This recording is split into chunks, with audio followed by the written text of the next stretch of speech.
فرمایا کہ یاد کرو اس وقت کو جب ابراہیم کے رب نے کہا اسلم، فرما بردار بن جا، فرما بردار ہو جا، میرا تابعدار ہو جا، تو فرمایا قال اسلمت لرب العالمین، تو وہ کہنے لگا کہ اسلمت لرب العالمین، میں فرما بردار ہو چکا اپنے رب العالمین کا۔ اب دیکھو یہاں اس کا ذکر کرنے کی ضرورت کیا تھی؟ حالانکہ وہ تو پہلے فرما بردار تھے، پہلی مسلمان تھے، پہلی آپ کے تابعدار تھے، تبھی تو اتنی قربانیاں دے رہے ہیں، تبھی تو اللہ کے لیے اتنی قربانیاں دے رہے ہیں۔ اب اللہ تبارک و تعالیٰ ان کو کیوں کہہ رہے ہیں اسلم، تو فرما بردار ہو جا، اور وہ کہہ رہے کہ میں رب العالمین کا فرما بردار ہوں؟ تو کیا بات ہے؟ اصل میں اللہ تبارک و تعالیٰ یہ بتلانا چاہتے ہیں کہ اطاعت کا عالم، وفا کا عالم یہ ہے کہ انہوں نے پلٹ کے اللہ سے یہ نہیں کہا کہ اللہ میاں کیا بات کر رہے ہیں، میں تو آپ کا پہلے سے فرما بردار ہوں، میں تو آپ کا تابعدار ہوں، اس تابعداری کی وجہ سے اتنی قربانیاں دی ہیں، نمرود کی آگ میں جلا، توحید کا پرچم اٹھایا اور بتوں کو میں نے توڑا، تو میں نے سارے مجاہدے برداشت کیے، میں تو پہلے سے آپ کا فرما بردار ہوں، آپ یہ کیا بات کر رہے ہیں؟ اللہ کو یہ ادا پسند نہ آتی،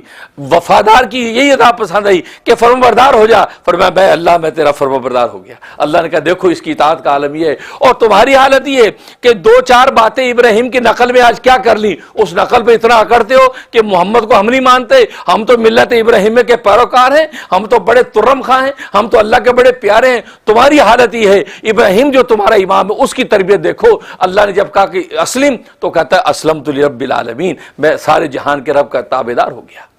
اس سے پلٹ کے نہیں بولا کہ جی میں تو پہلے سے گویا کہ آپ کو میری تابعداری پہ شک ہے۔ فرمایا یہ ہے، اس کو کہتے اطاعت، اس کو کہتے اطاعت۔ جب بے نفسی اس درجے کو پہنچ جاتی ہے، اور بے نفسی جب اس درجے کو پہنچتی ہے تو اللہ تبارک و تعالی اس کو بلند کر دیتے،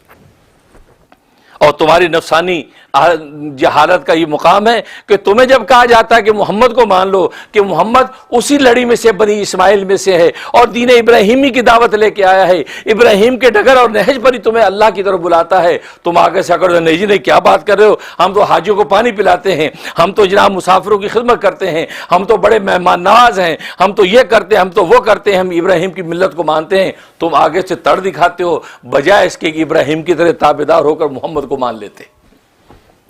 تو اس لیے یہاں فرمایا کہ وَإِذْ قَالَ الرَّبُّ أَسْلِمْ، جب یاد کرو اس وقت کو جب کہا ابراہیم کو اس کے رب نے اسلم، تو فرما بردار ہو جا، قَالَ أَسْلَمْتُ لِرَبِّ الْعَالَمِينَ، میں تو سارے جہانوں کے رب کا فرما بردار ہوں، میں تابعداری کا دامن تھامتا ہوں۔ اور یہاں رب العالمین کہا،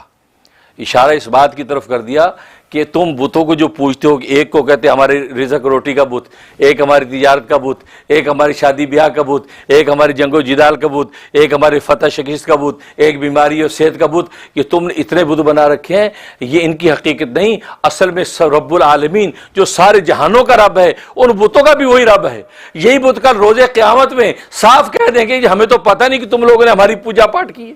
ہم کیا جانے تمہاری پوجا پاٹ، ہم تو اللہ کے سامنے بری ہونے کا اظہار کرتے ہیں، ہم نہیں تمہاری بات کو جانتے۔ تو یہ بت انکار کر دیں گے، کیونکہ جس پتھر کے بت بنائے وہ پتھروں کا خالق بھی تو اللہ ہی ہے۔ تو فرمایا تمہاری حالت یہ، تو یہ رب العالمین سارے جہانوں کا جو رب ہے،